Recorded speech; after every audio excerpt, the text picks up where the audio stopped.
Regular board meeting is called to order. Roll call, please. Trustee Larry Brown. Here.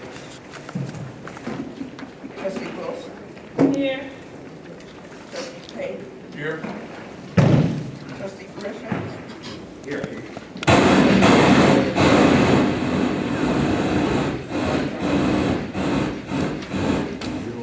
Present. Trustee Brunel. Here. Trustee Alfred Brown. He did call and say, Okay. and Mayor Covington. Thank you. Present.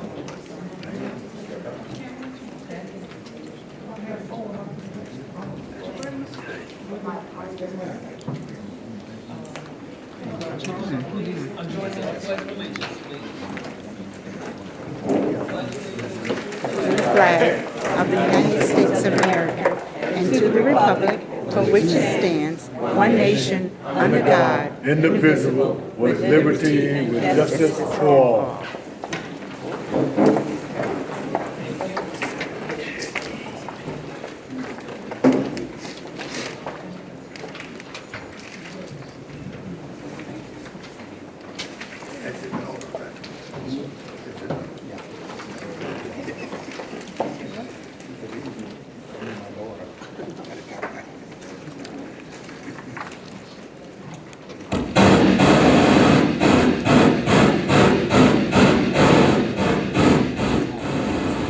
The text.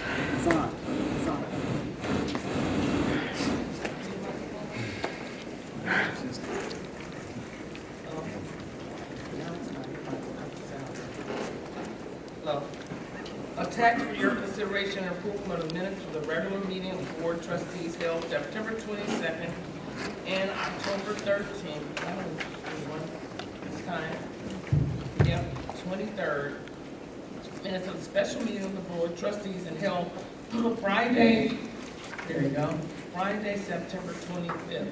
Is there a motion? So moved. Moved by trustee Brunel, second by trustee Griffin.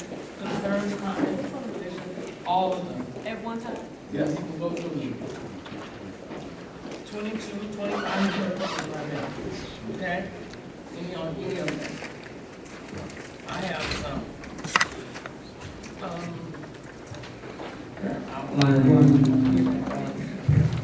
September 25th, special meeting, page 4.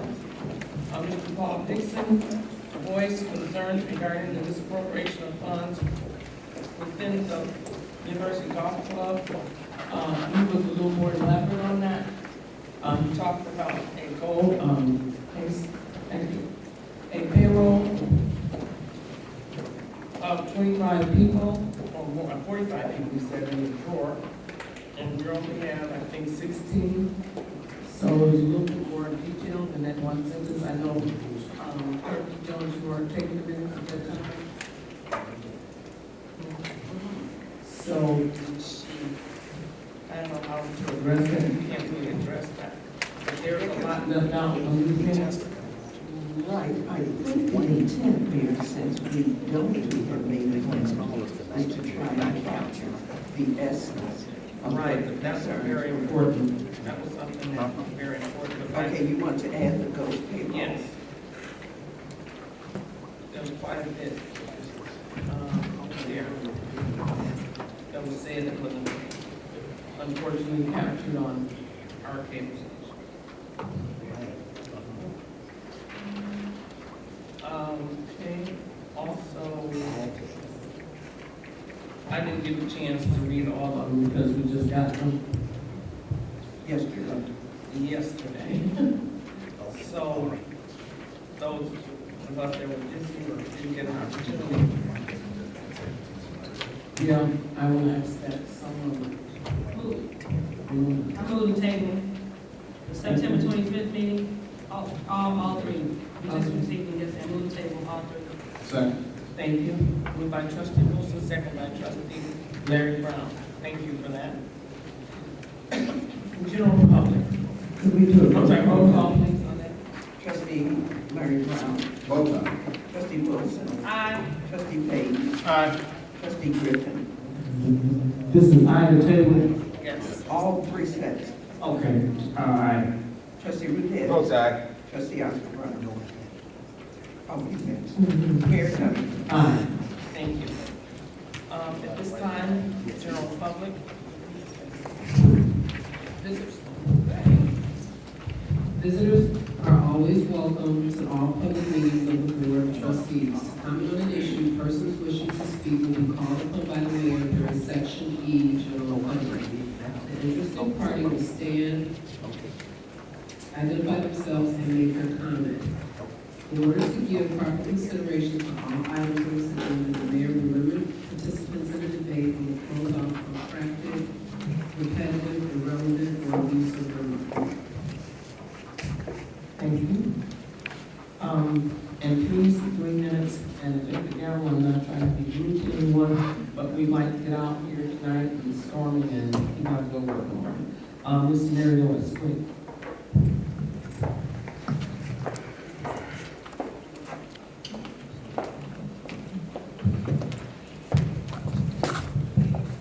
Good evening.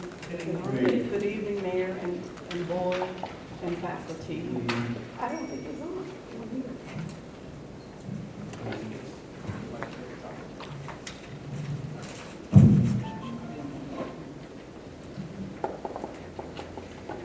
And can everyone do me a favor and turn off all your electrical devices, your phones, tablets, and please. That sounds better. Every time you hear me? Yes, sounds better. Well, like I said, good evening.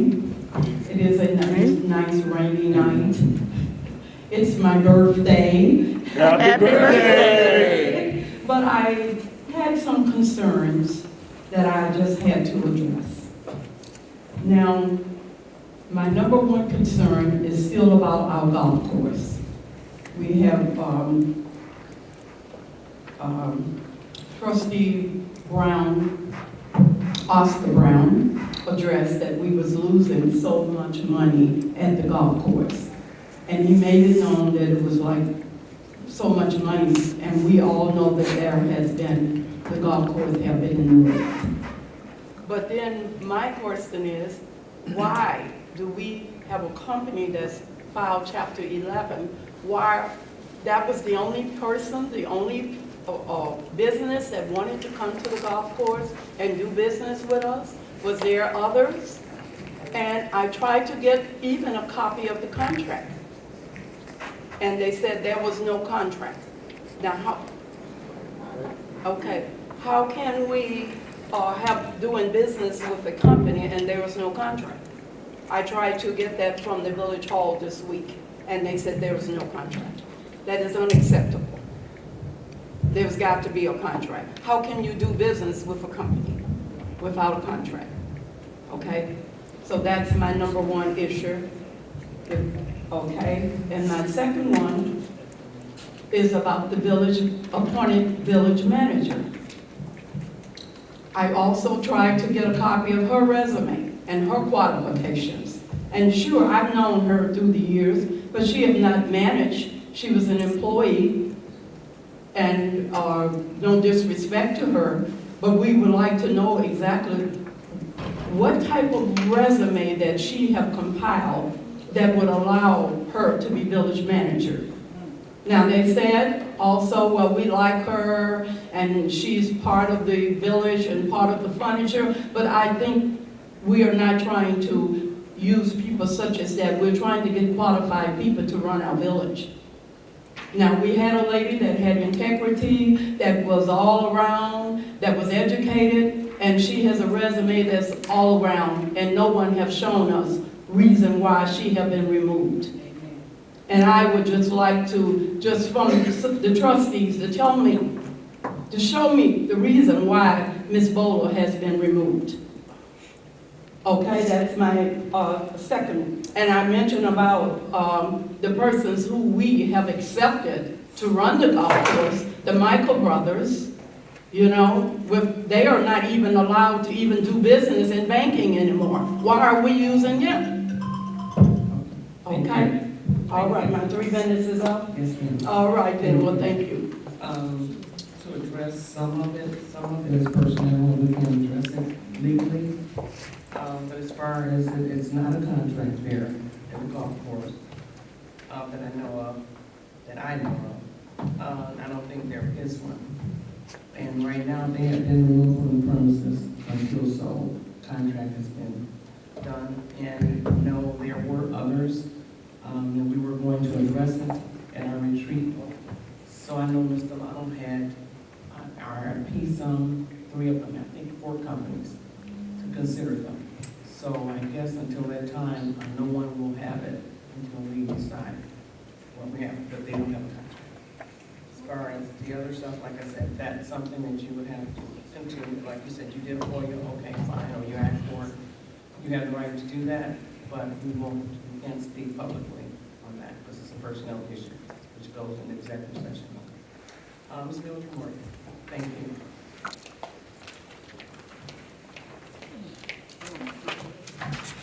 Good evening, everybody. My name is Mildred Morgan.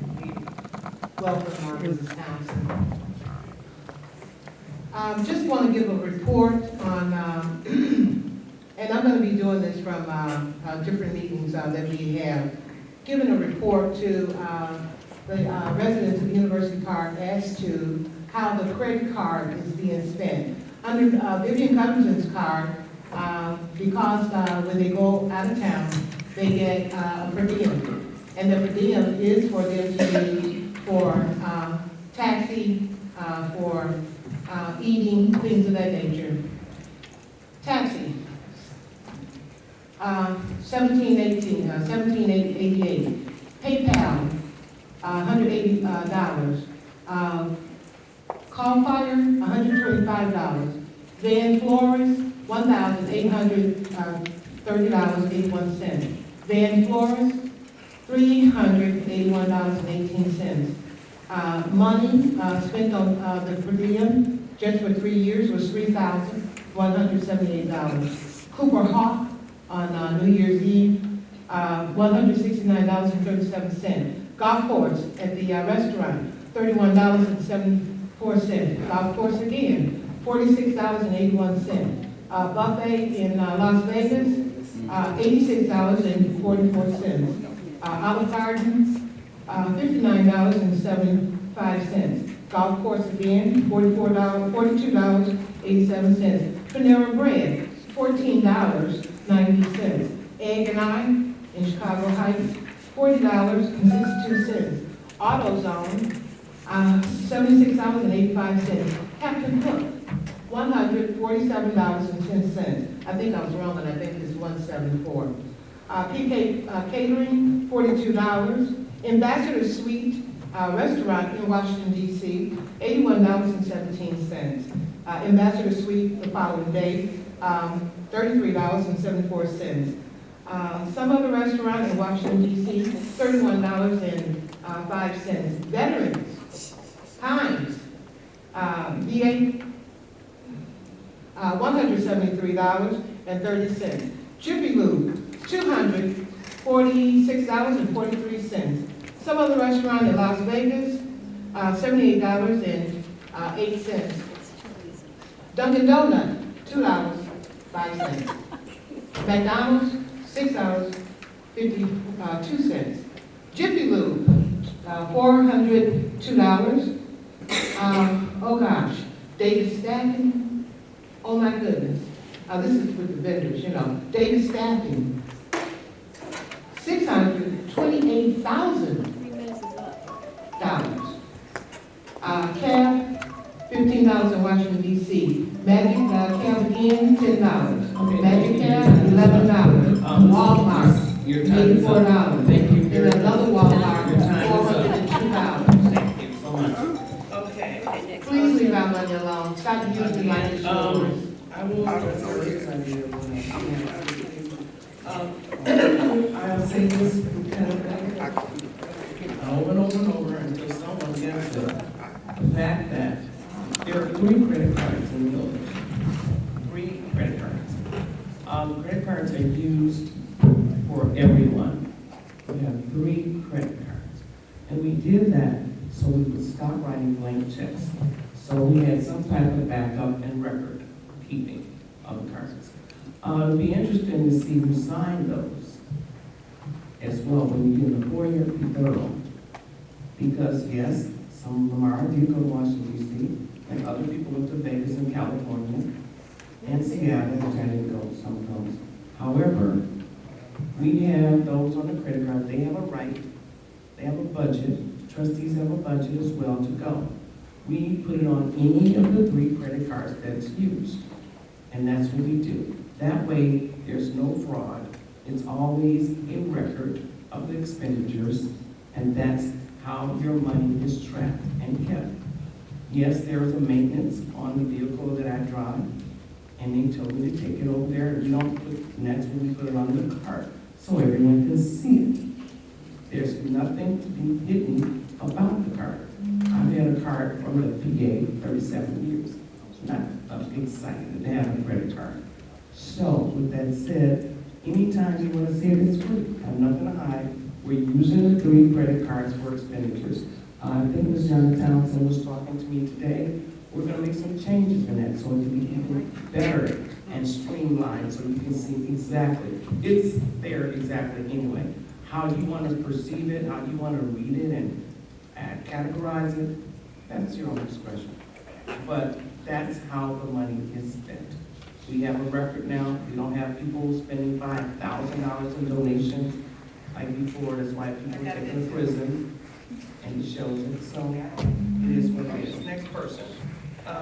Ms. Jill Wood, I'm sorry, Antonio Town.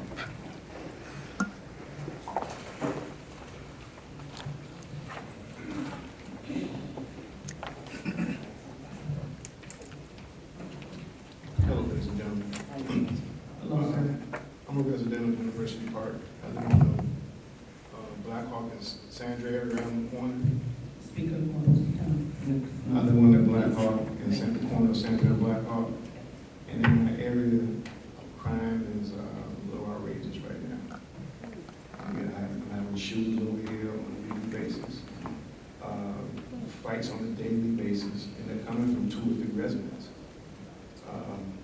We call the police respond, and the police do what they can. And they respond promptly. I have no complaints with the police department. But I'm a little concerned about, I'd like to have crime-free housing in this area. It's ridiculous. For those of you who are not aware, there are fights daily. And it's to a point now where the residents over there don't even call the police. It's a daily thing that's coming to happen. You know, it's nothing against them, the police department. It almost seems as though their hands are tied. And I sit there and I call and I watch and I stand out there. And they come and do what they can. But it's like their hands are tied. I don't know who's tying their hands, but I want the hands untied. It's not peaceful over here. Okay? I'm a frequent caller. And I leave my name. And I want the kids to know I'm calling. They don't bother me. But it's very aggravating. And you get gunshots all night.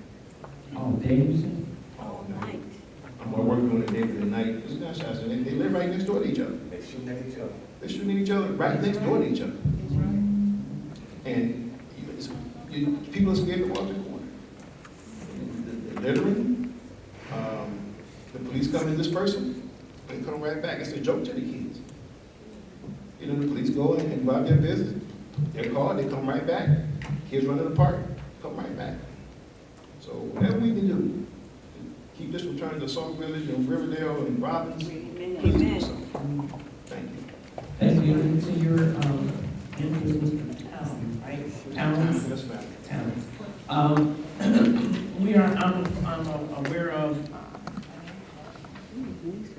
I'm aware we are called, I think our chief has addressed it, and that's what we do want to do is the crime-free home program. And as you know, our president was here today, and then I did sit in on a conference in Washington, D.C. with the president on this very issue. And we're trying to work with him to get some more cameras, and that, like I said before, on the peak, they're talking about body cameras that we're trying to get a grant for right now. But the issue is, a lot of people, when they came from Chicago, and they had this big flourish to bring all those homes and crash the projects there, a lot of the suburbs, unfortunately, got a lot of people, like I said, we did not get the services that came with it, unfortunately. So we're trying to work on that. I know I've talked to the chief intensively, because that's the same area that they keep bursting the windows out on that bus shelter. So we are trying to address that, and he's trying to work on that and get more services. And we're talking to Thomas Dart again to see if we can get the volunteer services out here. Police officers, whatever means necessary, we need to protect the people from in and everybody. So thank you for your concerns and your calls, and I know our chief, if you want to speak to that, chief.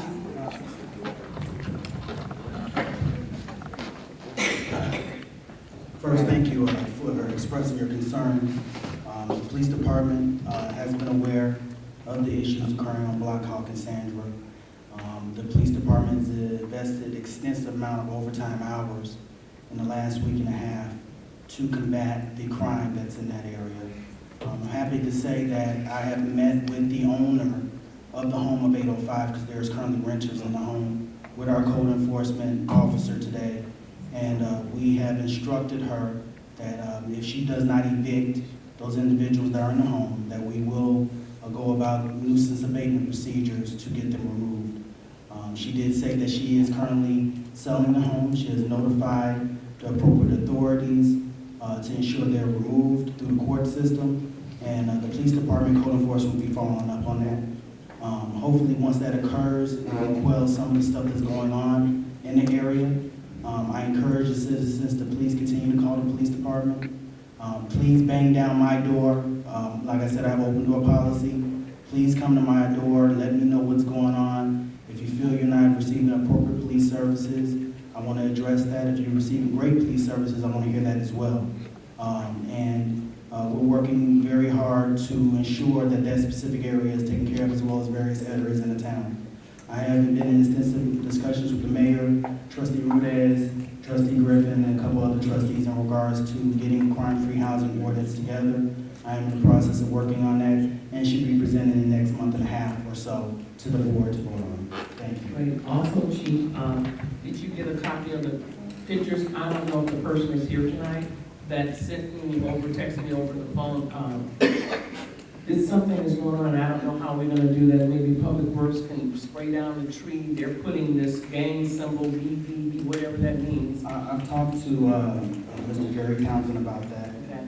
We're in the process of looking at an efficient and effective measure to remove that. What we want to do is try to avoid killing the tree. So we are working on the process to get those removed currently. Yes, ma'am. Okay, thank you very much. Ms. Gina Williams.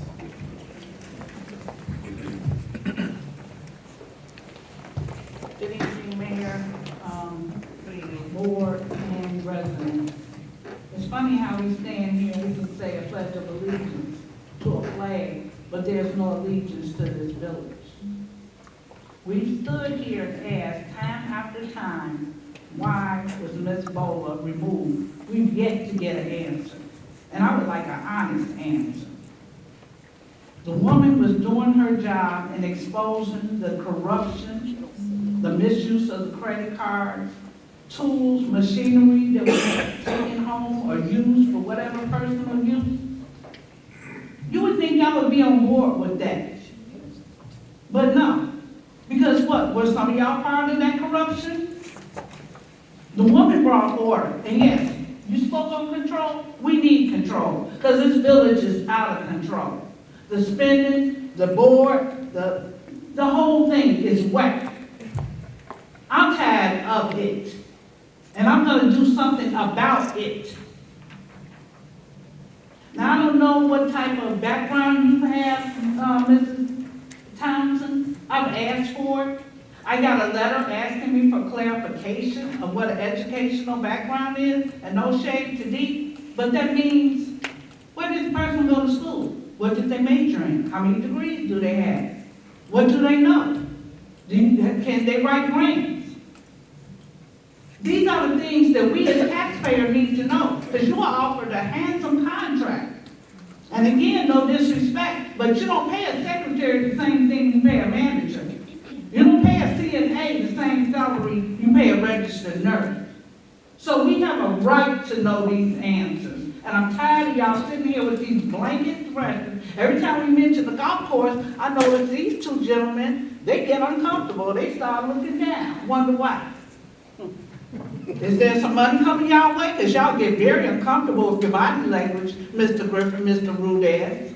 And then I think y'all got selective hearing. Y'all hear what y'all want to hear. Because last week I said I didn't like the fact that you voted no to paying the bill. You went on a tantrum about your wife sitting in a plane. What does that got to do with paying the bills? I'm simply saying you sit here every week, which is fine. You can question the checks. Fee-fi-fo fum, she says check 3541, and she gives you an explanation. And that's fine, but then you turn around and vote no. What kind of people are we that we vote no to paying the bills? I mean, who would do business with a village that doesn't pay their bill? So to me, that makes no sense. And Mr. Brown, Oscar, who's not here, he wants to say we're stuck with him. Well, he's right. That's the best way to put it. We're stuck with you acting the clown. We're stuck with you. But that's okay, because your time is short. Oh, the OJ had a song, used to be my girl, that used to be your seat. That's what you're going to be saying in 2019. Or it used to be your job. Because you're going to be up and out of here along with some other folks, because we're sick of it, we're tired of it. I'm going to keep saying it, I'm going to keep bringing it to the statement until something gets done. Pray, push, pray until something happens. And that's what I'm doing. Again, Ms. Williams, I apologize that I can't speak to personal issue, but hopefully you will get resolved your issue. Yeah, I bet, Your- because your- there's a whole bookload So- of things. I don't have a problem with the golf course. My problem with the golf course, I didn't bring the golf course. Your mayor had no, let me finish. Your mayor was one of the trustees that got a bond to bring the golf course, so maybe you need to do that to her. I look down for the fact that we did try to bring the company here to try to relieve the burden off the taxpayers. Okay? We paying over $42,000 or better than that a month in salaries, just in salaries at the golf course. And we're gonna pay We $42,000. paying that just, I didn't talk to you, talking, please don't interrupt me. Excuse me. No, but don't interrupt me. And I look at the fact that you said I look down, yeah, I look down. Yeah, I look down, I'm not having nothing, I don't have to have a dog on that. You don't want to listen, you don't listen. But no, that's my right to look anyway else. Okay? I respect, no, I'm here to listen. You come up and slam us every week, you come up with this stuff. Ain't no problem, do what you gotta do. With you, but that's okay. I didn't bring the golf course, okay? I had nothing to do with the golf course. I'm trying to relieve the problem of the golf course, that's my job. Oh, and about that, please leave my wife alone out there. Don't put You my brought wife her up, in. sir. I didn't bring her up, you Okay, did. just wait, please. Don't do that, okay? I resent that. I don't talk about your family or do anything with your family. So leave my family alone, I appreciate it. Me, sir. Thank you, sir. Okay, Ms. Barbara, I think. Guerrero, okay. Thank you. The last name. Oh, that's right.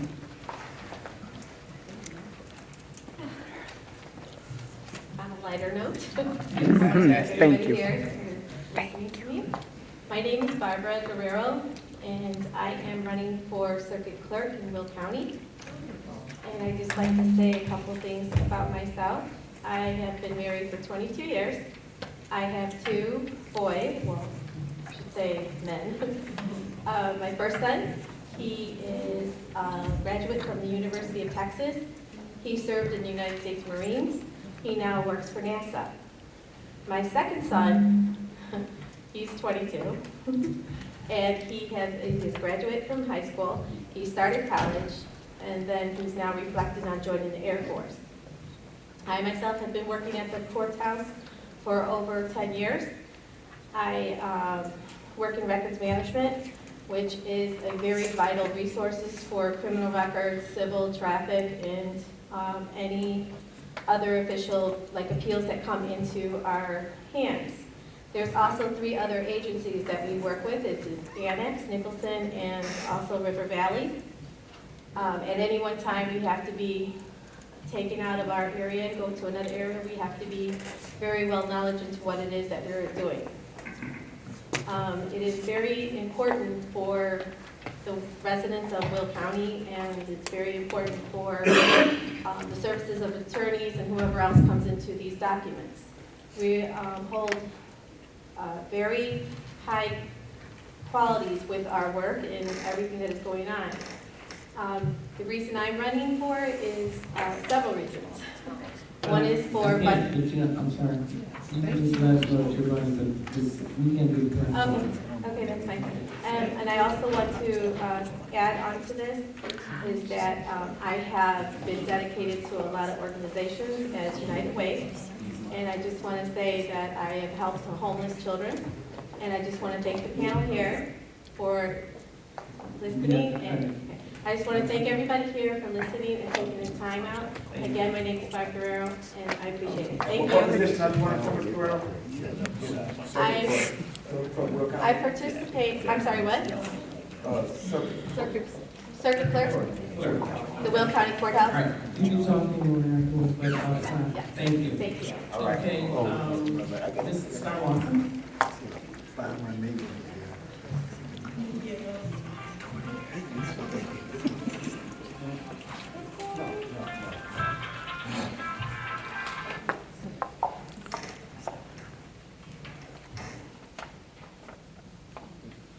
Ready? Good evening, Mayor. Good evening. Board. I wanted to set my timer so I get my 3 minutes. You've been cutting me short, and I don't appreciate that. So just wanted to make that clear.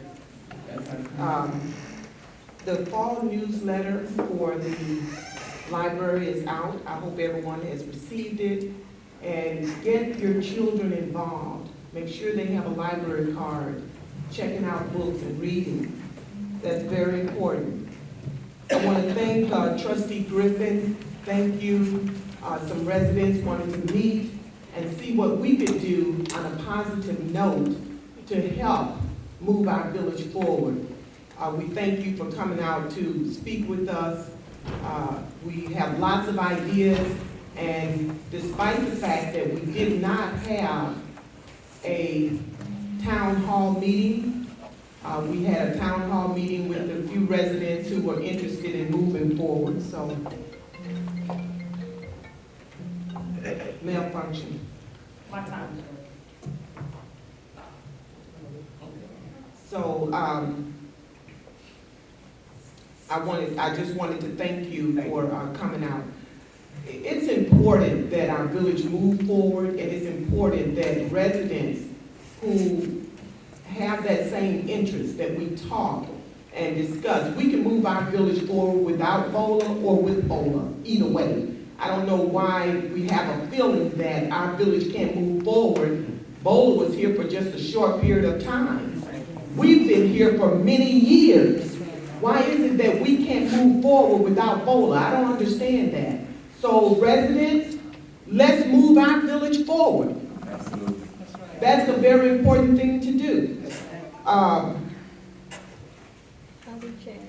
We talked about a lot of, we have vision here.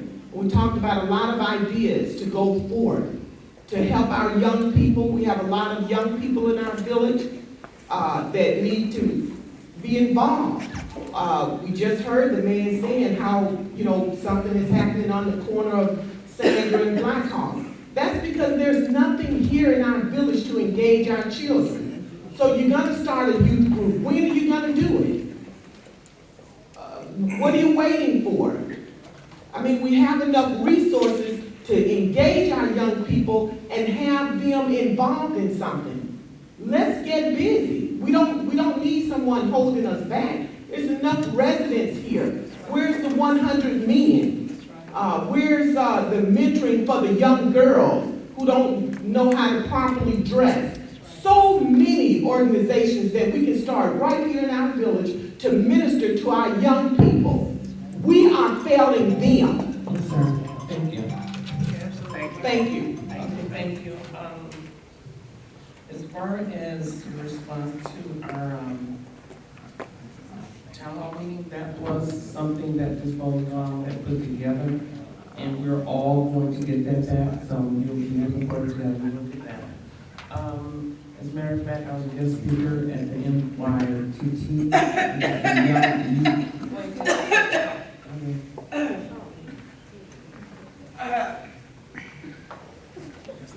And then I was Get us some water. Give us some water. Give us some water. John, get it. Is she okay with that person? I'll come out.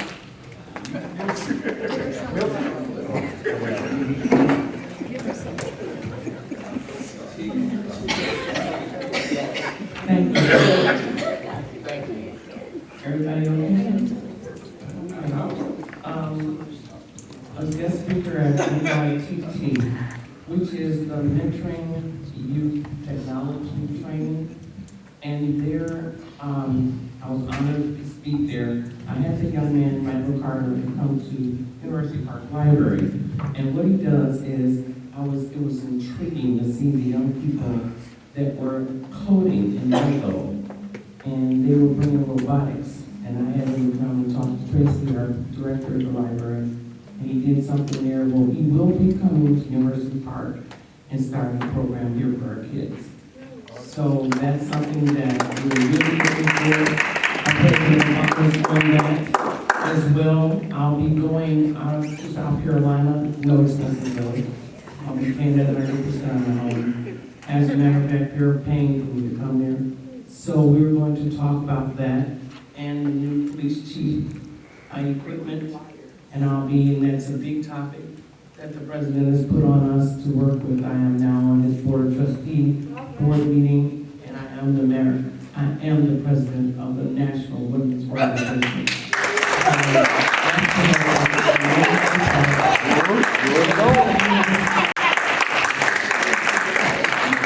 The place is University Park out there. The name, our name is out.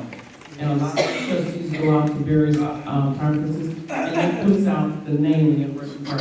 Every time a conference, someone goes to a conference in Vegas, Seattle, California, wherever, our name gets put out there.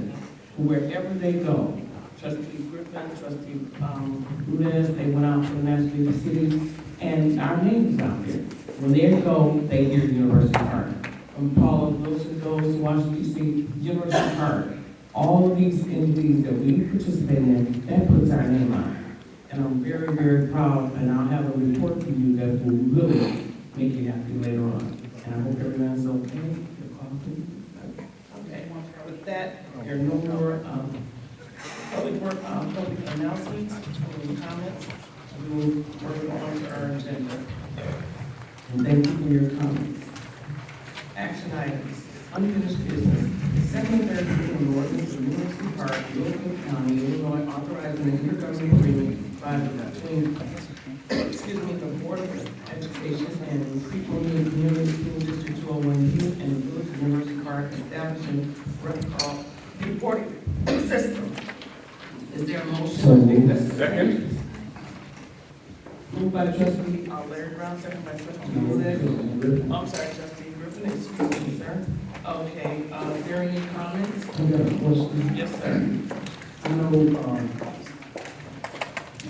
Ms. Wilson, I think Trustee Wilson wanted to know, it was an incident or something that she wanted to know about. She didn't want to label blacks or something. I'm wondering if she did her question answered, or did the school give information that she needed? So my concern was school to prison pipeline. Right. And currently, well, previously, it's not 100% yet, and it's not documented yet, but I trust Chief Payne will follow through, is that when the youth get in trouble, instead of automatically moving to prison or to jail sentences or records, then we'll try some alternative programs. We have surpassed some of the grant season. Grants don't open up until January 2016. So when those grants come around, we will get some of those funds to do alternative programs for students. And he is also going to put in place the junior court. And so my answers he has answered my questions. Thank you. Any others? I wish that someone from the school district had been in attendance tonight. I know maybe you've heard some hearings around it, I know you have, but right quick on this topic, that they're going to do some improvements, school buildings, and I was asking Dr. Hall to come explain that to the village residents. So hopefully they will be in the next. Any other concerns? One other concern, when you, Chief, you let the school district know, the concerns of the board, that I am in agreement that we are, our kids will be, funneled into this pipeline, because, even before Trustee Wilson brought this up, they had a program on, I believe, CNN about a month ago. It was pretty much talking about the same thing she was talking about, but they did a national study where a black child with the same incident, they always give him a harsher punishment. In other words, white kids do the same thing, they give them probation or a day off or 2 days out of school. Black kids suspended for 30 days or in jail, which like Trustee Wilson said. So any way you can let them know how we feel about that, and let them know that we would like some of the mediation besides their harshness penalty for first and second offenses. Trustee, I have addressed the school district. I spoke to the assistant superintendent, who is responsible for this specific program. And actually, this program is in action now. This agreement is in action now, because this agreement is done yearly.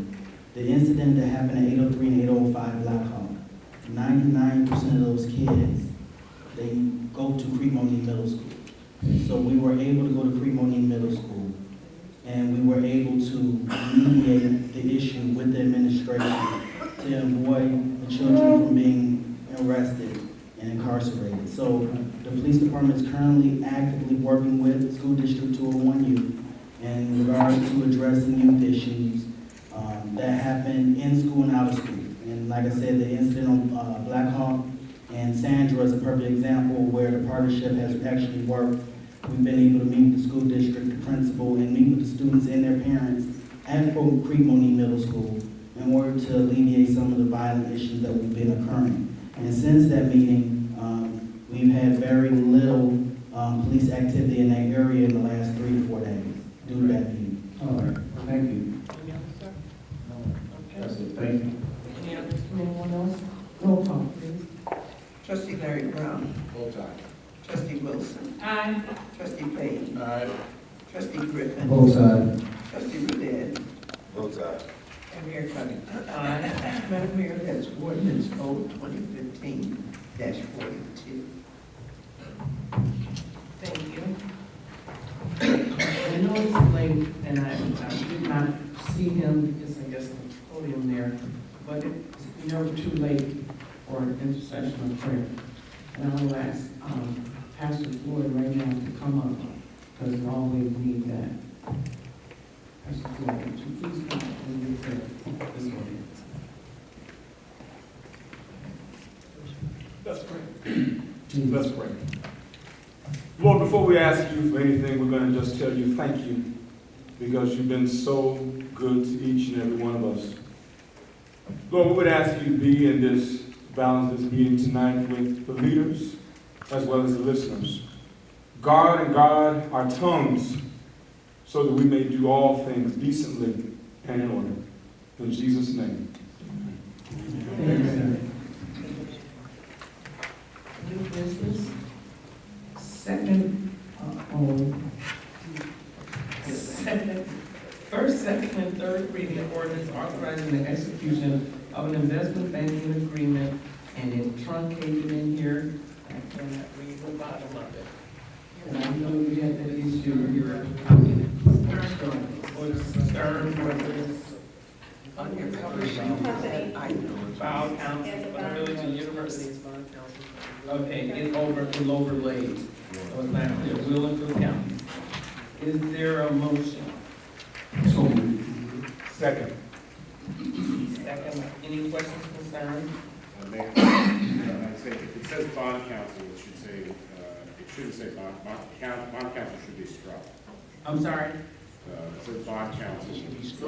Yeah, because I'm not bond council, I'm the investment bank.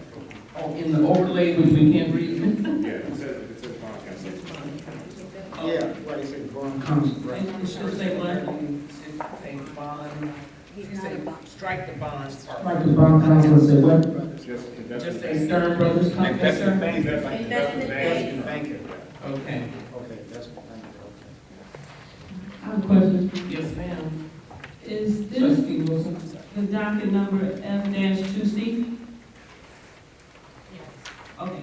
Is this also documented, the packet we received is for Stern Brothers, we received additional information tonight for Lewis Kanker Ltd. that also goes under that same docket number, is that correct? That's right, that should be 2A, and what we received this evening is what I received from the attorney, along with the ordinance that will go with this engagement letter. That was in your agenda. So I have a question. Stern Brothers. Wait a minute. I'm sorry, the attorney just said, you want to wiggle. Oh, she didn't? Well, who did it? Attorney Lewis King. I need clarification, because we're about to vote on something, and it appears to me that it's two items under the same docket number for two different companies. So how, I don't understand. We just got this information tonight. We haven't had time to review it. I haven't had time to review it. So how can we vote on it? I need clarification from the clerk. What does this extra document from Lewis Kanker go to? I'm sorry, Trustee Wilson, but I don't have that information. This information came from the attorney, and I have no knowledge of this. Turning up EMP. Okay, is it too late to move the table? If we don't have, if the attorney has no knowledge, the clerk has no knowledge, how can we vote on something that nobody at this table has knowledge of? We just received the documentation tonight. Okay, you want to move the table? Move the table. Who gave it to you? Is there a second? Yeah, I think you can table, Kangaroo's contract. I want to table the whole thing. We got two documents here from our clerk, and our village attorney has no knowledge. That's, Oh, sure. The only reason, Trustee Wilson, is because I'll be honest, I don't do any bond work. That's Louis Kanker that does the work, so I can't speak to this. The only reason I'm saying that this letter is going to 2B and C is because the letter from Mr. Kanker references the Series 2015 B bonds. And if you look in the agenda, B and C are both referencing the 2015 bonds. Now, with that being said, that's the only knowledge I have. I didn't draft this, I didn't assist in drafting this letter for Mr. Kanker, and I don't have any additional information. what attorney gave it to you? It was emailed to me about 5 this afternoon from Attorney Kanker. Can we hear, they can't hear. Can you hear her? No. She said, would you speak to the mic, please? This information was emailed to me about 5 o'clock this afternoon from Attorney Kanker. And because he was I had been informed that he was preparing the ordinance for the bond council. We had already previously received the letter of engagement and the disclosure letter from Stern Brothers. So when I got the information this afternoon, I forwarded it to the board. I gave them copies this evening. And I have no other information. I too was a bit confused.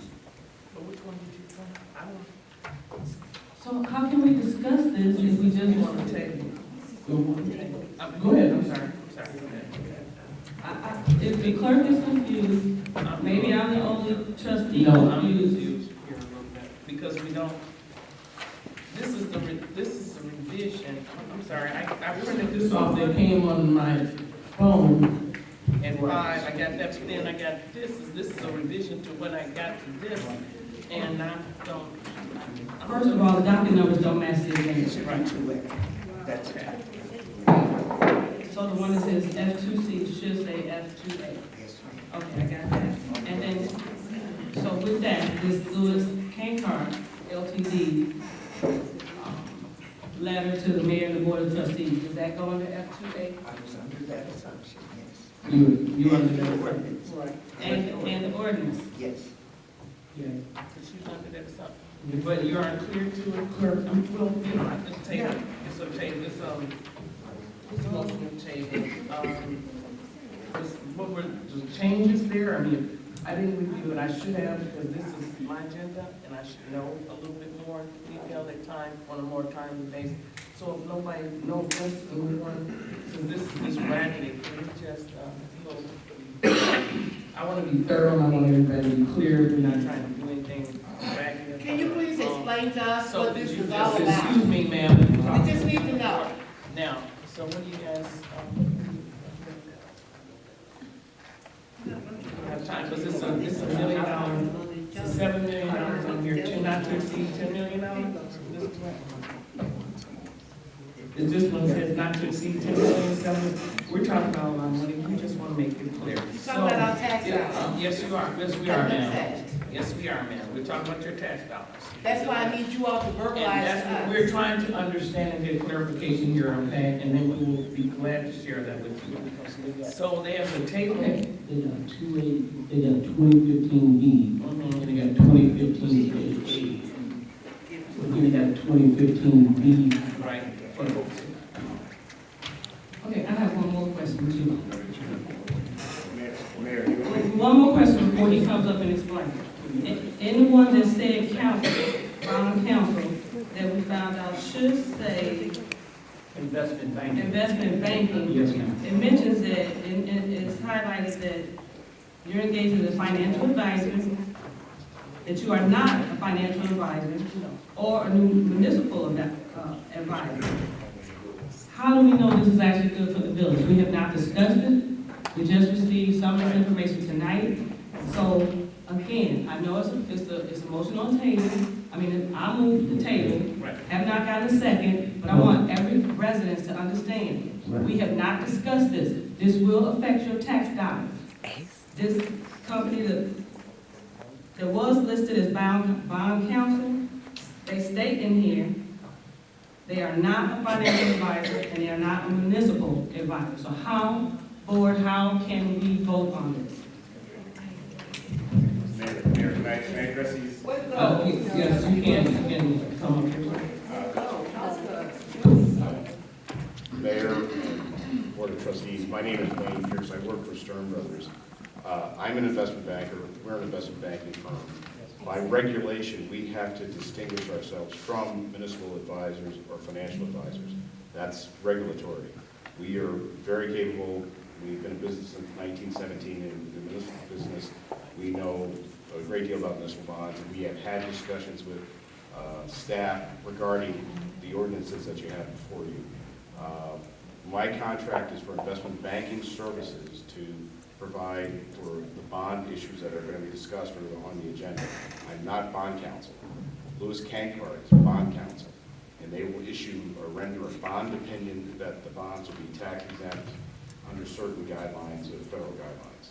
So to clarify things, what you see there when I say I'm not a financial advisor, that's a requirement that the SEC and the other regulatory bodies make us do. That does not mean that we do not know what we're doing regarding municipal bonds.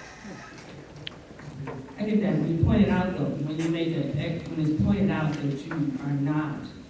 Well, every bond deal in the country, the underwriters have to send that exact, that it's called the G17 letter.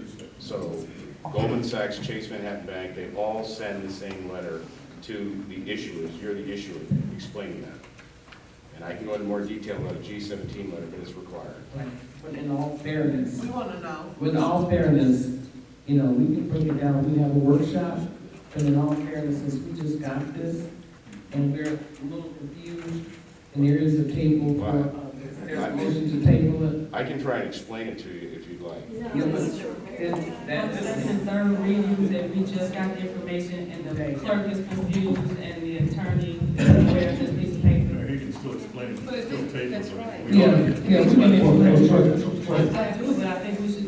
Well, trustee, would you be comfortable doing the first to the second reading? No, we gotta make some progress. We need to get shovels in the ground. I mean, we've had this application on for a Yeah, long but time. I'm making clarification because we had a vote on an agreement that I did not receive, and I want to make sure I understand what's going on when it comes to our taxpaying dollars. Right, and this is clarification, he can explain it, not a problem, however, there's a second to table it, he can explain it, you can still table it. Is there a second?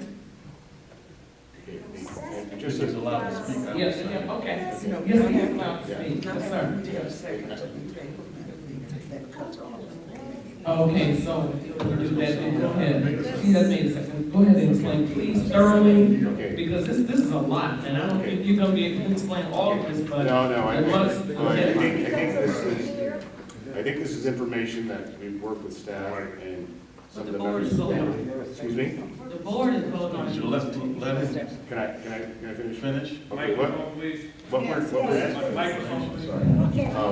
what we're doing is there really, you have a series 2015A and B. The series bond 2015A is a not to exceed $10 million. And what that is, that's made up of refunding your 1998 bonds, your 2002 bonds, and your 2003 bonds. And these are being refunded at savings to the village under current interest rates, so you're saving money. On top of that, there are needs across the village for another $2 million plus for essential items that the village has been doing without. So that takes that refunding up to somewhere around $10 million plus some interest to cover over a period of time. So that's Series A, okay? And I can answer any questions about Series A. So we're refunding 3 series, all your outstanding bonds, your 1998, your 2002, and your 2003, at savings to the village. And we're adding between $2.5 million of what we call new money for essential projects that are required across the village.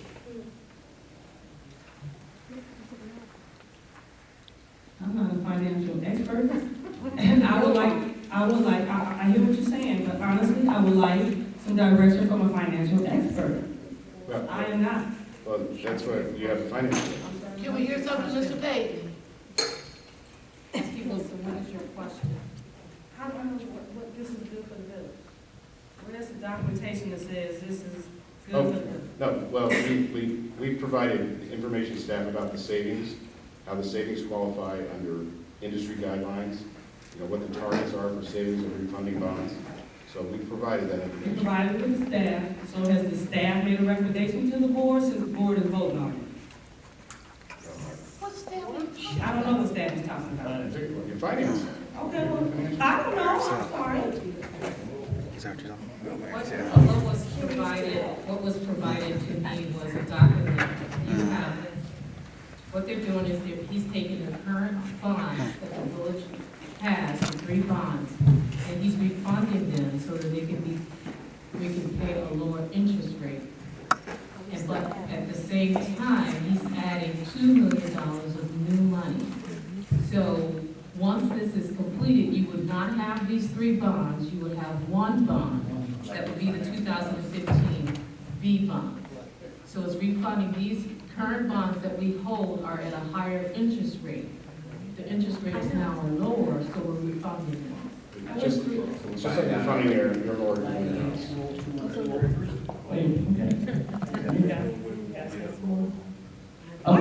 Why is she able to explain this better than the person that's presenting? This doesn't make any sense.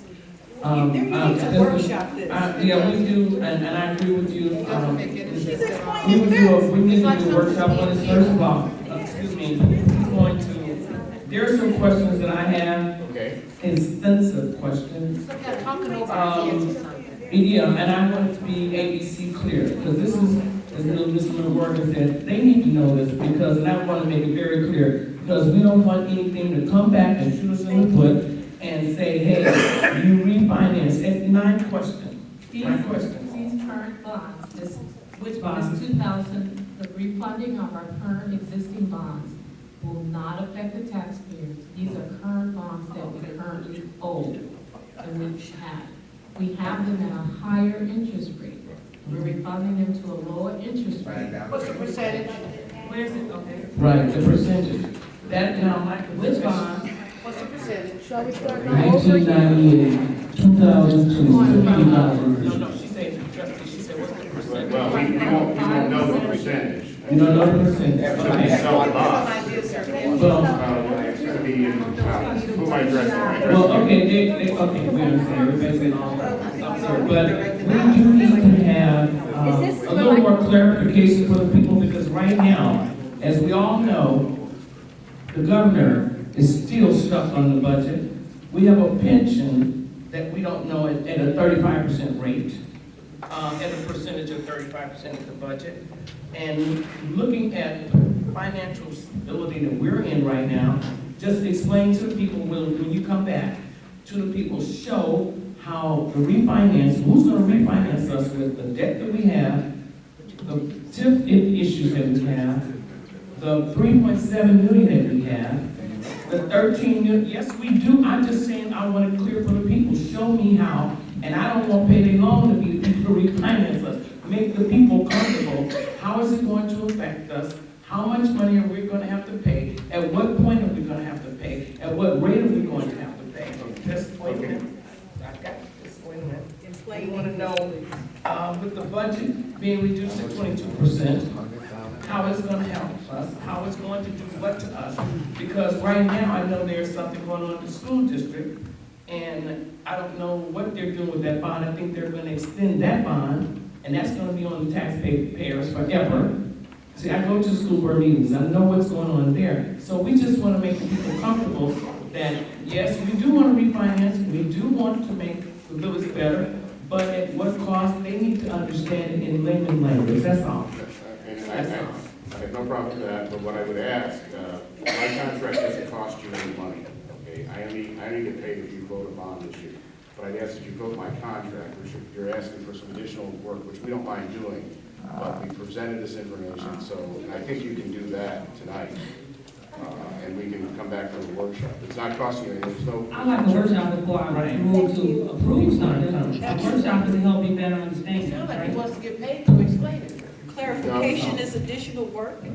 So just, I have one question. He mentioned, okay, so nobody else knew what Lewis Kanker LTD documentation was for, but you know what it's for. Can you explain that one more time? Yeah, Lewis Kankar is bond counsel. Whenever you issue bonds, your bonds in most cases are tax exempt from federal taxes. So you need a law firm that gives an opinion that says that based on how all the documentation, everything was done properly, the interest that the bondholders are going to receive is exempt from federal taxes. That would be the role that Lewis Kankar would play. Okay, the question I have, like, I know we're gonna do this 6.5, it was originally 6.5, now it's 7, now it's 10 million. No, So, no. where are we, I'm just seeing all kind of, not to exceed, I'm sorry, the With all amount. due respect, could you allow me to answer the questions as you pose them? Yes, I am doing that. I have other questions. Okay, there are two bond issues. There's 2015A, which is the refunding, as the finance director explained, and we talked about, of 1998, 2002, and 2003, plus the additional $2 to $2.5 million for the village. That's Series A, okay? Series B would be a bond for the project. And the original cost is $6.5 million, but we're putting capitalized interest in so that for 3 years, there's no burden to the taxpayer. What happens after 3 years? After 3 years, the project is up and running and paying its taxes. What guarantees we have the project is up and running in 3 years? That is the decision the board has made based on the project and its merits. I'm sorry, say that one more time. I said, that's a decision the board has made based on the project and its merits. The board has decided to move forward with the project. Okay. So there's. Okay, Mayor, Yes, sir. I'd like to make a motion to first and second reading. There's a motion on the floor for a table. Is there a second? Table that. Table. Okay, now, wait a minute, because there's no, that failed. I'm coming with some more questions. With this, and then, next, wait a minute. Just a second. The people are not comfortable, and I am not either. This is a lot of money. We're gonna refinance a bond so we can move on with Mr. Louden's, agreement to do development. And then it's fine. Mr. Lawson's agreement doesn't have anything to do with. Right, okay, I'm just making sure, but still, we need this bond. You're looking for this bond to be refinanced. With that said, I had a discussion that I had, and I'm trying to understand, it was one thing to get the bonds done so that we can up the cost, so we can do some development with the bonds being money for the village. Am I correct on that? That's correct. That's Okay. Series A. Okay, If you can separate A and B, okay, two distinct things. okay, Series A is the refunding of the 3 bonds, Right. plus the money for the village. Okay, right. that's Series A. The money for the village, meaning how much money for the village? What he said, $2.5 million. Okay, after refinancing 6 million, the other two. The other 3. For the 3 bonds. Okay, so where's the list of this? And then my question is, here, does anybody on this board, Another yeah, can you speak it tonight? He's got something. Something else? So does anybody on this board have any business with you? No. Does anybody on this board have anything to gain with you? No. Does anybody on this board plan to profit for anything with you? No. Does anybody on this board have any side agreements with you? No. Does anybody on this board have anything, we have to get clarification because these deals are making, this is a lot of money. We want to make sure for the purpose of this village and people, just to clear our names up here, that nobody has any connections with you. We're letting the people know that since people are saying that their side deals being made, I wanted to let you know, there's nobody up here that has talked to you will profit from this No side deals. And with there are no, you and your firms or anybody connected to you. anybody connected to our firm. There are no side deals. One more question. I just received this, the capital improvement project. This is already in the budget. This is part of the, which budget? That would be part of the upcoming budget, but it's related to the fund, the refunding and the additional money for the capital improvements that are needed. One of the things that will be presented in the budget is the replacement of police vehicles, replacement of the fire truck. There's 3 trucks that are requested for $1.1 million for the fire department. There is financial software that needs to be upgraded for the finance department. We have not upgraded the software. It's at least 10 years old. And there needs to be some upgrades to the village hall building. So that's the capital improvement. We have not done capital improvement, and I think Parks and Recs is on my. I got a list. Oh, okay. I got a laundry list. So that's what the new money represents in this bond, refinancing and funding. I wasn't in, okay. You were in on it. Okay. Okay. Board needs to have seen this, because the list. The entire board, okay? Yes, sir. Because it appears that this chaos has just been recently created here. Mayor, if you recall, over a week ago, we wanted to have a special meeting so we could move forward, start moving those forward along some lines. And you said at that time that you wanted clarification on the bond issues and what the bonds were about. You agreed to a special meeting for last Friday, which you canceled because you need clarification. It's been over a week, and these documents have been circulated. And let me read it so that you're clear what we are looking at doing, because with the current and projected financial state of the village, we're not gonna be able to get this done out of the general fund. So where the interest rates are now at historical lows, we're looking to use that leverage to do things to move the village forward. So, for example, we put in the budget $950,000 to redo the town center here, which means new facade, fixing the parking lots, fixing the roofs. We had tenants to leave because the roofs leaked and that kind of thing. We put in here $100,000 for the Kids Health Club. We've got it 2/3 of the way done. We need to do something for our kids. We've been talking this mess for how many years now, and we haven't done a doggone thing, so we need to go ahead and get that done. We have, as the finance director, Ms. Floyd, indicated, software upgrade of $400,000. We can't even get the kind of reports that we need to manage the village properly. So we need to come into the 20th century with software that we can use to effectively manage and control our costs, understand where things are. We put in here $200,000 for police and public work vehicles. We need trucks, we need police cars. We have in here about $62,000, $63,000 for fire department trucks and a Suburban or SUV. We have in here $32,500 for defibrillator, for helping to save people's lives. We put in here $1 million for the matching funds that we're going to need to complete the redevelopment of University Parkway. We're not going to be able to come up with that out of the general fund. And we need to complete that phase 3. And then we put in here $225,000 for upgrades to the bathrooms and shelter concession buildings and so forth for Pine Lake.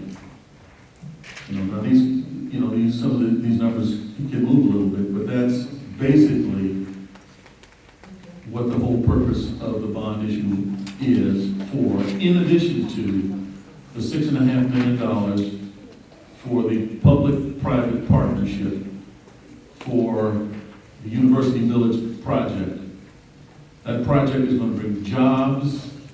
It's going to upgrade the whole image of University Park.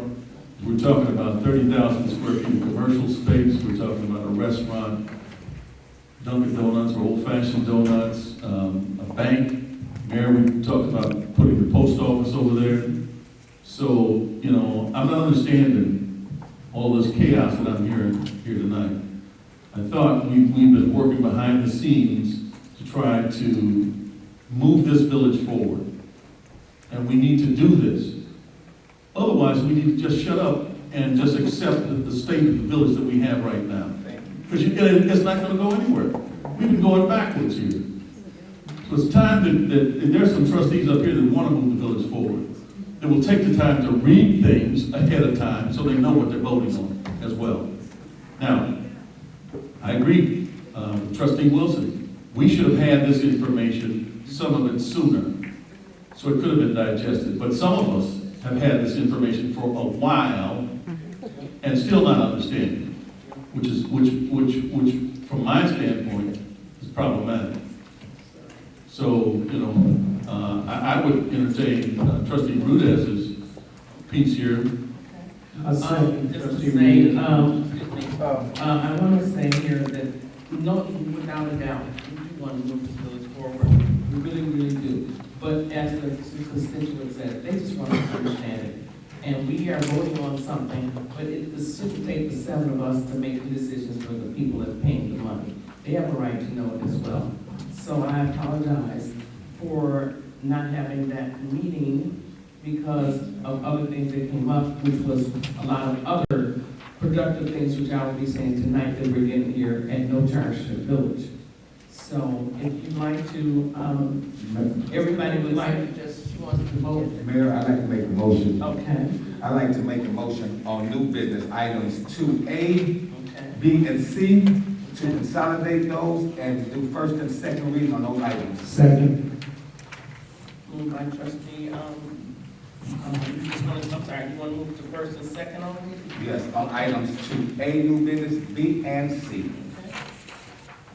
But I would like, and I got second by a trustee. second, ma'am. Griffin. I say trustee. Oh. Trustee Griffin, second. Any other comments? I would trust him to Okay. moving the business forward. We want to thank Okay, Mr. so, Payton, trustee Payton, for talking. roll call, please. Roll call, So we please. can understand. Trustee Larry Brown. Both sides, first and second reading. Trustee Wilson. Votes no. Trustee Payton. Both sides. Trustee Griffin.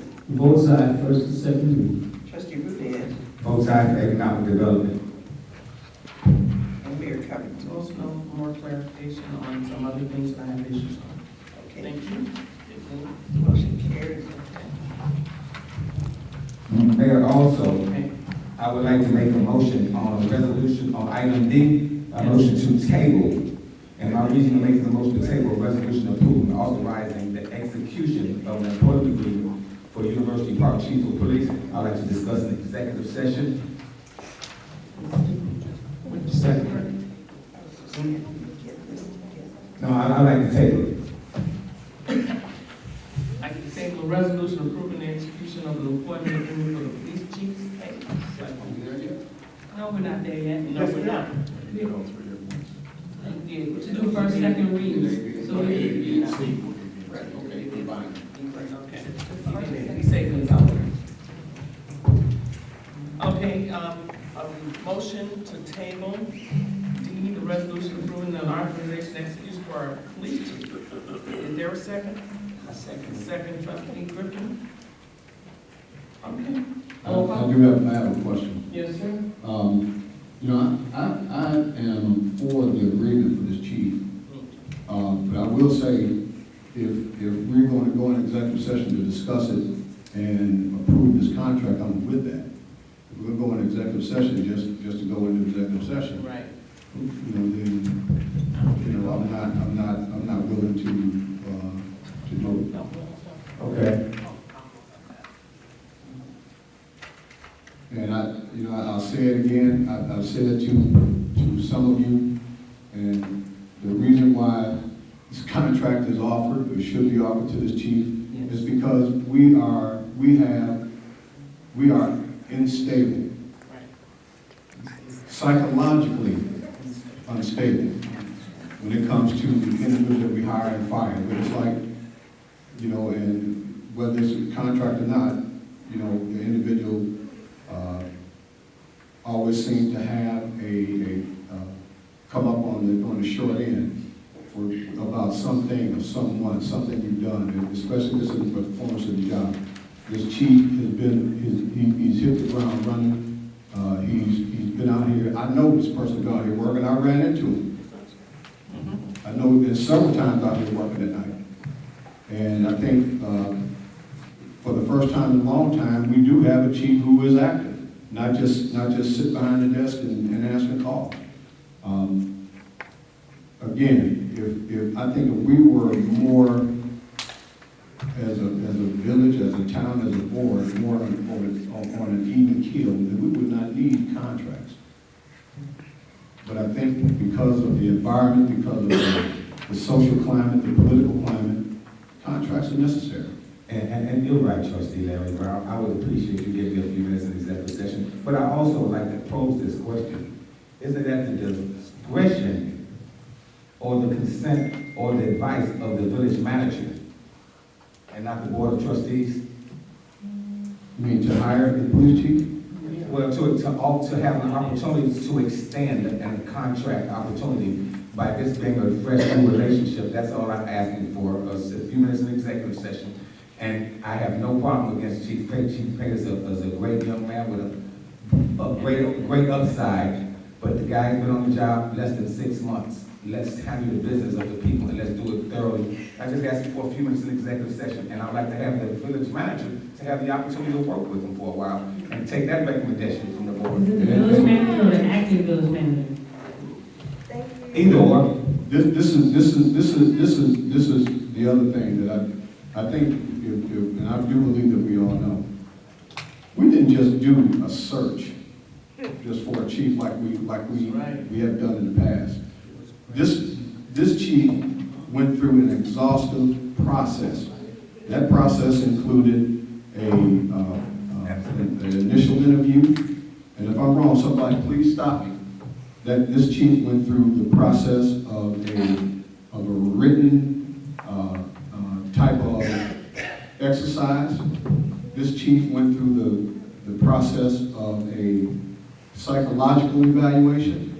This chief went through the process of a polygraph exam, and we've never done an exhaustive activity like that before for any chief. Was he the first choice? He was not the first choice, he was the second choice, because the first choice wanted us to hire his wife and pay $20,000 to move them from wherever state they were to here. And give her a job. That, and see, this is part of us changing our culture. We have never ever put a chief through what we put these individuals. I think it's like 4 or 5 individuals we had left, and this gentleman was number 2 of the 5. And coming in the door, this guy he's been responsive. Of course, you know, change is hard for some individuals. Change is hard when you have someone who wants to come in and hit the ground running. Change is hard for individuals who want to be and have business as usual. When you have someone who sees things as you should see or envision your town as it should be envisioned. You know, so, you know, I just have to say that, you know, that's just me. That's just me. But I know and understand, and there was never a time when any of us were part of this process as like we were before. And to, thank you, sir, and to just tally on that, Ms. Delano started that, and she had some detectives not to take anything from anybody. She did start, she said she wanted things to be done up front and legitimate, and he was the top. And then also, that same process went, and I've talked to some other mayors at the Southburg Mayor Managers meeting, and he was in, I think, 3 other villages that had him, and he was number 3, and he was number 2, and he was number 1 on other lists as well. So we're really happy to have got someone with this qualifications with no blemish on his record. So he comes highly recommended, trustee. And I'm sorry, Mayor. I just want to finish with whether it is the acting village manager or the village manager. This gentleman has a propensity to work with anyone. It simply is called professionalism. And he reeks it. Yes, he does. He reeks professionalism. That's what we need to have. It has to start somewhere. It has to start somewhere. It needs to start by protecting our residents. That is, safety is or should be one of our most sacred priorities in this town. You know, I've talked to this chief. You know, he has ideas about helping our youth and about engaging our youth. You know, I've not heard this, you know, maybe from a few other chiefs, but it was lip service. This guy, you know, he has the energy to do it. And Trustee Rudez, you know, I do agree that this individual should be able to work with the manager. And I would say if there's been an issue since he's been here, I know he did not have it. I know Bola Delano was ecstatic about this gentleman coming on board. Ensured that he would have a contract, and all we're doing is just following up on that. And I know whatever issues, if you've had any issues with this manager or with any other individuals, I'm sure that we would know that by now. And I'm, like I said, you know, and this is just me, trustee. I'm just trying to, yeah, it is an impassioned plea because we need to lock this down. It is an impassioned plea. We need to lock it down. Just like everything else, you know, we're working. I love how we're beginning to work as a board. And this is this and like in any other things that we have to deal with, we truly do need to move forward. Thank you. So there's roll call. Madam Mayor, the only motion we have on the floor is to table this to executive session. Is there a second? Trustee Griffin has second. You'll get a motion in a second. Okay. Roll call. Trustee Larry Brown. Votes no. Trustee Wilson. No. Trustee Payton. No. Trustee Griffin. Votes aye. Trustee Rudez. Votes aye. Trustee. Votes no. I'm sorry. Votes Mayor no, I'm sorry. Covington. Votes out of table. Yes, this is to table. Yeah, votes aye. Mayor Covington. No. Motion to table failed. So now we need a motion to second on the main motion. So moved. Second. Moved by trustee Wilson, second by trustee Larry Brown. Roll call. Trustee Larry Brown. Votes aye. Trustee Wilson. Votes aye. Trustee Payton. Aye.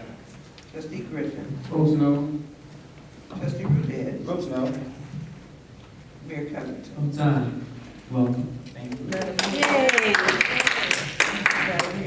Mayor, motion carries that resolution on 2015-22. I have a question before you move on. I need clarification on what the motion was for 2F to A, B, and C. It was to combine the three in one reading to approve first and second reading. So on the next, in 2 more weeks, this will all be one item. He made that motion tonight for a time, just for time. One motion to do first and second reading Each individual one. for these three, these solid. Those are consolidated motions. Right, but we didn't discuss item B and we didn't discuss item C. We moved straight to item D. So we had questions on item A for first and second reading. We didn't discuss item B, first and second reading, and we didn't discuss item C, first and second reading. Right. I'm sorry, I was asking for clarification. Is that correct? That's correct.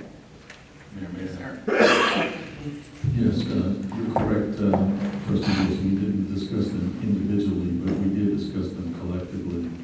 Because I think both Mr. Pierce and I went through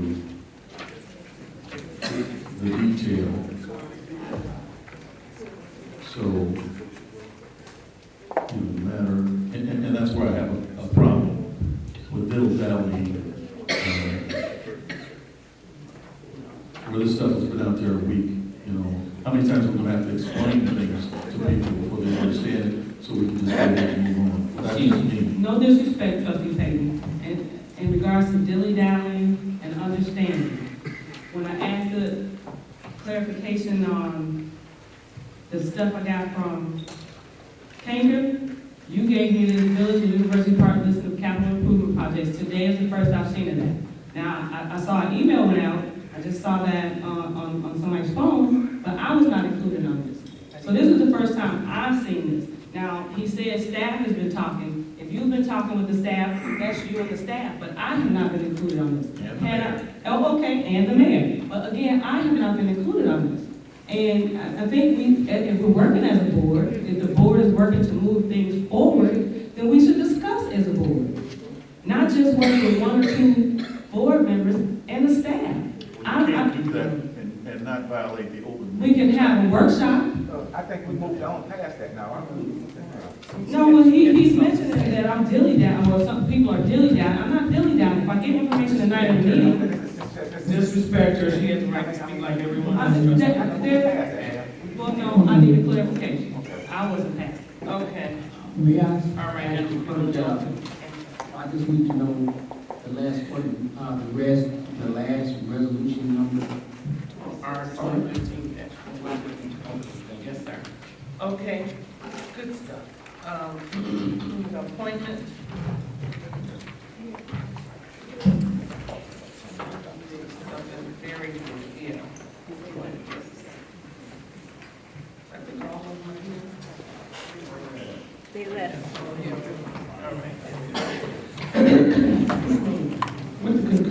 Board of Trustees, dear to my heart, individuals to be appointed to the Military and Veterans Affairs Committee, Mr. Chester Herring, Mr. Larry Wayne, Mr. Wilton Martin, Mr. Scott Woods, and Ms. Shirley Sparrow.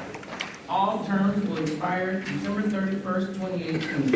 Is there a motion? So moved. Moved by trustee, Joseph Rudez, and second by trustee Griffin.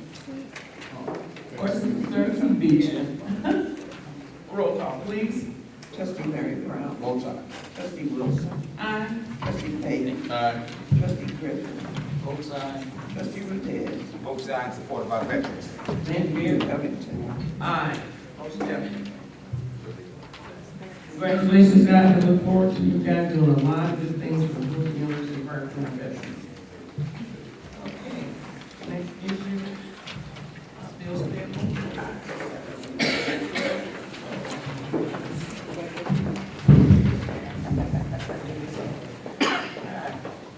Okay.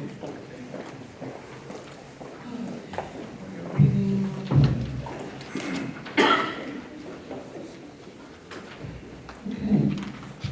Attached for your approval is a listing for the general and operating expenses that the Board of University Park incurred for the last 2 weeks, period October 14, 2015 to October 27, 2015. This is the grand total of all expenses. The following funds will be charged for those expenses. General funds, operating funds rather, is $71,719.02.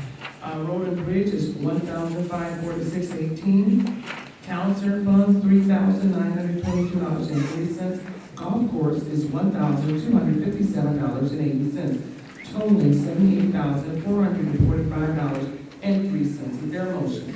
So moved. Moved by trustee Larry. Second. Second by trustee Rudez. Questions? That's not a typo, Mr. Mayor.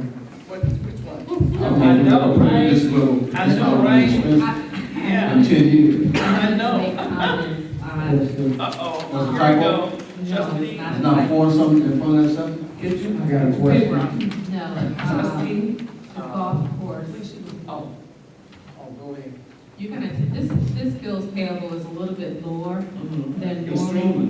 We've had, for the golf course, because we have issue with, the contract, some of the employees that were there that weren't approved and paid, for these to be paid, did not get them to us in time, because I always like the manager's signature on the bills before they're put on bills payable. So you'll see an increase probably in our next bills payable.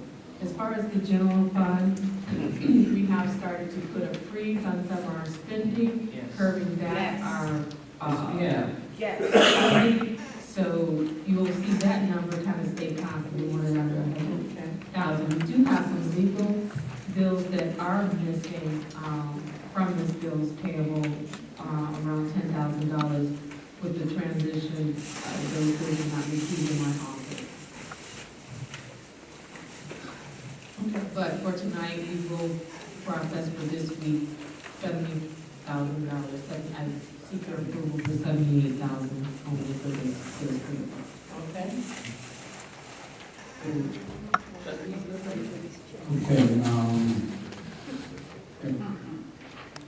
check 85772, Elmore's, Neil Tires, $678. The reason these tires came out, we had a situation with a department here that bought $10,000 worth of tires twice. So that's $20,000 worth of tires. So what are these tires for? These tires are for the police department.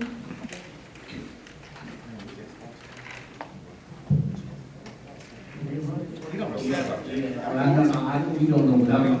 No, I can answer up to this, to this, what you're asking for today, I can answer. Okay, well, answer that. She won't what I don't know.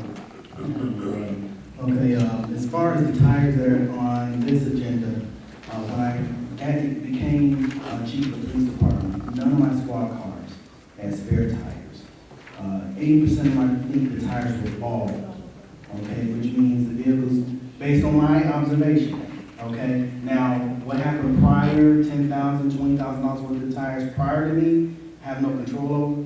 Only thing I have control over is what happened from September 8th to present. I know from September 8th to present, myself and my vehicle sergeant, we've reviewed the maintenance records on the vehicles. I have vehicles that tires are bald, okay, no spare tires. Now, the bill for $678, that was a bill that was generated before my time. But I do know where those tires were allocated for and what they're used for. They're on vehicles that's in service. Yes, sir. They're not sitting around, they're not stored, they're not, and if we would go and pull a detailed invoice, which Emil's Tire Service is a service that we've used prior. I'm in the process of working with Discount Tire Company in Madison to get a commercial account set up where they're physically getting the vehicles there, they're rotating the tires, they're actually disposing of the tires, so we don't have to worry about bulk tire purchases to be stored at the police department. No, the reason I asked, his board can say whatever he wants. The previous police chief, one before you, turned in some stuff to the state's attorney about $20,000 worth of tires. We had vehicles missing, and we decided to say we was gonna bring the state. They brought cars, seriously came back. So that's why I'm asking about these tires. $20,000 worth of tires will last us for quite a while. And now we get, yeah. No, I totally understand your position, trustee. All I can tell you is from September 8th forward, that things will be handled in an appropriate manner and necessary. Again, as I spoke on the last board meeting, the vehicles that were missing, allocation of vehicles not being located, the vehicles that we do have in our possession, I'm currently working with Jerry Townsend to hopefully next board meeting have them on the agenda for those vehicles to be disposed of. Okay. So we won't have vehicles in surplus everywhere. We want to dispose of the vehicles and hopefully next board meeting be able to have a plan where we can sell the vehicles for parts or scrap and the vehicle and the money comes directly to the village. All right. And check 85791 Ford Plaza Auto vehicle parts, $2,660. I'm sorry, check number 85791.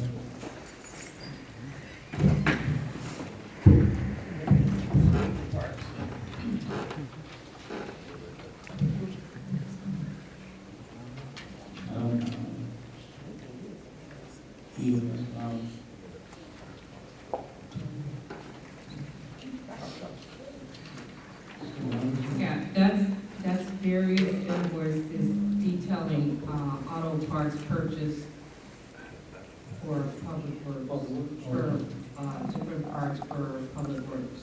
For the month, invoices starting from late September through October 14th. Okay, all right. That's it? Here, keep power equipment, just kidding. I'm just kidding. Don't let anybody tell you that, they might not be. So, I have a question on, are we gonna stop the potty? I saw that some people are misusing our portable potties as well. I saw them at Craig Park, they're knocking them down. So are we gonna remove those now, Sister Winter? Yes, ma'am, they'll be leaving, this Sunday, November 1st. Thank you, because, yes, we really do. I wish they had permanent. No disrespect to our residents and our wonderful children, but if you leave the restrooms open, you have to have supervision. Back over 10 years ago, Mayor, remember when we had a person and he was responsible for Pine Lake as well as going around. But the new age and new children that we have, they don't respect our facilities like that, so unfortunately, we can't leave those washrooms open. I've been working back and forth with the chief in regarding a couple of things that we need to be able to look at, so when he gets in and gets his feet wet next summer, he'll be prepared for what the future will hold. Ms. Children, thank you for that, but, the ones that we have permanent ones, I know we have one at Great Park, and we have one at, Palmer Park, we did get those up and clean. Yeah, those are, what happens is the company, soon as we get the report, and that's very key for the police department to notify us since they patrol during the evening, for them to patrol, and let, Public Works or our office know, and then we get on the phone, and the company comes back out. And, they don't charge us for that, which is a plus, because if you go back near you, Craig Park, it's a mess. They kicked in. Yeah, they have. I've passed and had to get out the car myself because they're jumping on it. I don't know if they think it's a target or what. I know they. Yes, ma'am. Well, once we get some permanent washrooms in these facilities, we won't have that problem. What about, do we have these things for the animals? Is that you or is it some type of animal control? Which one is it? Is it Harbor? 600, yeah, I think so. Harbor is one of our llamas passed away, and that's a removal fee. Oh, Yes, ma'am. One of the older ones. wow, okay. And, did you have any? I'm sorry. Check number 85806. Travel expense and mileage. Who's the NLC for? That's for the cities. National League of Cities Conference, check number 85806, that is for the travel expense and mileage reimbursement. So driving, air flight, what? Yeah, that's the travel for, driving in the car as opposed to flying. How much is it? $713.83. And it's not me. What it is? No, it's me, shit. All right, okay, so no, I'm just making it clear. Yeah. $700. Okay, please. It doesn't say when the travel was. Trustee Rudez, when did you go? The National League of Cities, Congress of Cities Conference. And we also have the one for trustee Griffin. He only got his $200 for his, expenditures. Took a different route Yeah, he just, I think you feel the trustee. Oh, I keep up with all of them. Okay. I know you do. Okay. Anything, any others? Okay. Roll call, please. Trustee O'Hara. Vote time. Trustee Wilson. Aye. Trustee Payton. I had to pay the bills. Trustee Griffin. Absolutely. Trustee Griffin. He said aye. It's that. Trustee Rudez. Vote aye to pay the bills. Mayor Martin. Aye. No. Okay. Thank you. Any announcements, guys? Yeah, I'd like to make it. Trustees Rudez? And then do we have executive session, right? Yes, we are. All right. But I would like to invite everyone out to, is it Halloween? Is it Friday? It's Thursday. Treat. Trick or treat day? Well, Trunk or treat. Trunk or treat. well, I'm talking about Friday. I'm talking about Friday. Wait a minute. This is the real thing I'm talking about. We're gonna be doing the ribbon cutting Right. for the interchange of I-57 Friday at 10 a.m. And I think that all those people in this town should really get out and support the opening of this interchange. Because see, like some of my colleagues up here, we don't believe that local government should be funded on the backs of the taxpayers. We believe in economic incentives, and those are one of our first steps to have economic incentives. And I'd like to thank all those who participated in that. It's going to be a glorious day, and hopefully we can invite our own Mayor Al McCollum, because it was his vision that actually led to us start moving that direction. 10 a.m. And also be careful, it's dark on these streets. For some reason, even on the clear sidewalks, in the clear streets, people just decide to walk on the streets, not just our children, but adults as well. And it's Halloween, it's going to be very dark outside, so be conscientious and cautious on who you open the door for. And that's it, be careful of our kids. One more thing that one of the bus drivers always makes notice when I see them in my office at Speedway. They always tell me, Chief. Yeah, that's my call now, Speedway. But Chief, listen, the bus drivers continuously complain about when the stop arm is out, cars are continuously coming around the stop arms, and I'm very afraid that if they continue that pattern, that someone's gonna hurt one of our young folks. I just wanted to bring that to your attention. That's a 6-month suspension of your All license. right, thank you, that's it. Anyone Happy, else? Trustee, Mr. Baker. How much you waiting? Yeah, I would just like, just to announce to the public and the board had agreed some time ago to have trimester joint meetings between the finance committee and the board. So next month in November, on the third Wednesday, the date escapes me right now, we will, we're the 18th. Okay. We will be having a joint meeting of the board and the finance committee. And I think it's important that all the board members attend and the public also attend in addition to the finance committee. Because we're starting to work on the 2015, 16, 17 budget. That used to be a fiscal year as opposed to 16. But yeah, the 16 budget per our finance director before that. I would just like to give kudos to her also. Yeah. She's done an excellent job with our audits. We hope to be completely up to date on our audits by the end of the year. But she's outlined a very aggressive budget process. Unfortunately, due to everything else that's going on, we needed to really start that process, in my opinion, a little sooner, like in the summer, so we could have got the input from the residents. But as a minimum, you can come out and the board can provide a little input also as to what maybe the priorities should be for our village in moving forward here, with the security, with the things for our children, upgrading our facilities, that kind of thing. So November 18th, 7 p.m. right here at 90 Town Center. Oh, and one other thing, I don't know if Director Childress was going to mention this, but this Saturday on Halloween, right here in the town center, because I've been hooked into it. Yes, you have. But it's going to be a wonderful thing. We're going to have a trunk or treat thing here, and so instead of the kids going around the neighborhoods, we hope to have a number of cars that are decorated, and the kids can just come here and do their trick-or-treating here. It's called a trunk or treat. So if you haven't been invited, please see Director Childress volunteer to be there. I bought my stuff today, so and I'm looking for as many staff and obviously our elected officials also to participate. That's all there. Thank you. Thank you. Trustee Larry Brown. Thank you, Mayor.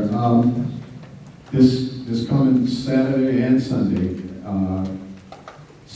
our football team, our Pee Wee football team is going to the Super Bowl.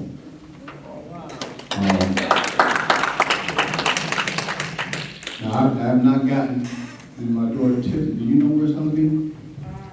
I have the information. You have the information? Yeah, I was gonna make that. Okay, you gonna make that announcement? Excellent. Saturday, And the Warriors.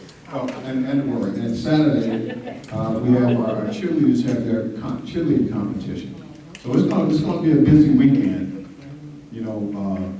I'm trying to split my time, between here and there. But it's an exciting time. We talk about positive things that are going on in our town. The Football Association, I've been a part of it. I know Trustee Rudez, his kids came up through it.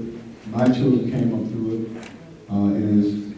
I've dealt with baseball, I volunteered for baseball, and I think those are the things that we need to get back to bring our children into the fold. And we need to also, with the older set, we have to come up with something that's going to pique their interest. We have to do that. I think that's going to reduce the anxiety of individuals hanging out and not having anything to do. We've been talking about this, for I don't know how long.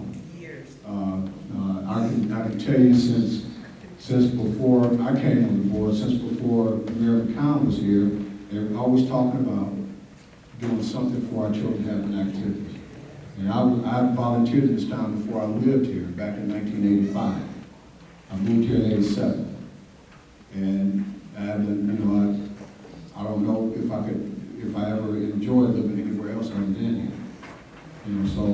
this is, as many of us, we find out, we get the information from Ms. Childers, where we need to show up and show out to support our young people. And I'm gonna stop talking, let her get on with it, because I can be long-winded sometimes. I don't say too much. Sometimes I can be long-winded. Thank you. Mayor, Board of Trustees, just wanted to let the residents know, it is a wonderful delight to see all of the things that's going to take place this weekend. The County Warriors will be playing this Friday night at 7 o'clock against Rock Island. I highly recommend if you grab your blanket, grab your cousins, your family members, and please come out to support those young men. They have done a tremendous job in making it this far. And please make sure you wear something blue and gold. This is playoff season. Then you got University Park Lions cheerleaders that will be going to cheerleader competition, and we're gonna root them on. I'm a former cheerleader coordinator, so I'm super excited. So I'm like Trustee Larry Brown, I need to be able to split myself up to be able to go to be supportive there as well as do this program here. And last but not least, University Park Lions, the Pee-wees. I am super excited. Hit squad. If you have not been out to see these young men, Sunday is the day. They will be playing at Hillcrest at 1 p.m. We need each and every resident to come out and be supportive. We want to show these young people that it is something that is positive that they're doing. And when they bring that trophy back, they're going to bring it back to our community. So again, it is at Hillcrest High School at 1 p.m. I look forward to seeing you guys. Make sure you wear some blue and gold and show up, and Patriots 6 and up. Yes.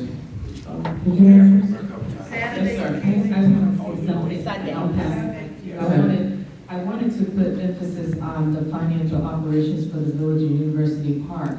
The finance department has been working very, very hard. When I started this journey not alone. I started it with a team of wonderful individuals that work with me in the county department. So I can't take all the credit for what we have accomplished over these last 2 years. I do want the Village University Park to know that currently we are doing a back-to-back audit, and this is very a big challenge for myself and the finance department, because this will actually bring the village up to date in their financial audit. So we are currently doing working on additions, and I want to thank those individuals, if you allow me to say their names: Jucelia Kelly, Gloria Berger, Tamara Cannon, and Claudia Webb. Oh, boy.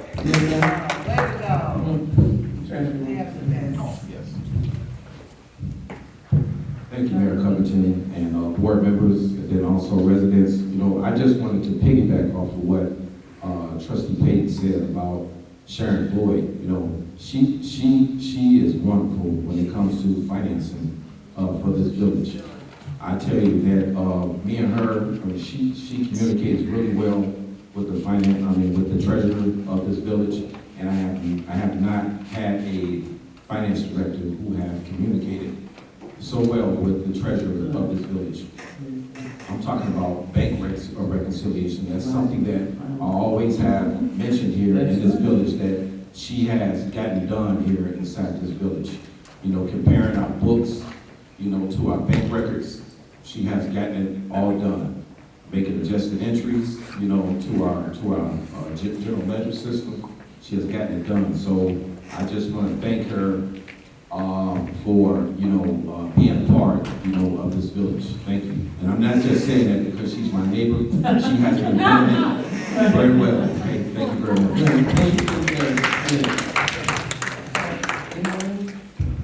I have good news. I would like to say, share with the village and University Park that we sent out a letter October 21st on pursuing a letter of interest for development and proposal, University Park and successful partnership. And also, I-57, as trustee Wood has said, I had the announcement here that I had sent out to the other partnering South Suburban mayor managers, and the other elected officials. We will have our state representative and all, and unfortunately, we won't have anyone from the governor's office, but for other reasons. But we will all be there. We want you to come out because this has been, transportation and infrastructure improvements is a key to economic development. On Friday, please, this is a historical thing that we're doing. We're really, really happy about this because as, which is not, and I'll make it real clear, in 5-6 years ago, there was a guy, Buddy, and I must thank him because he was retiring from the South Suburban Mayor Managers. And at the time, he asked me to make sure that we went and took the funds. We were not a part of South Suburban Mayor Managers anymore, and the funds were there sitting. So when we rejoined, that's when we got this project back going for I-57. I just want that, for the record, to be real clear about that.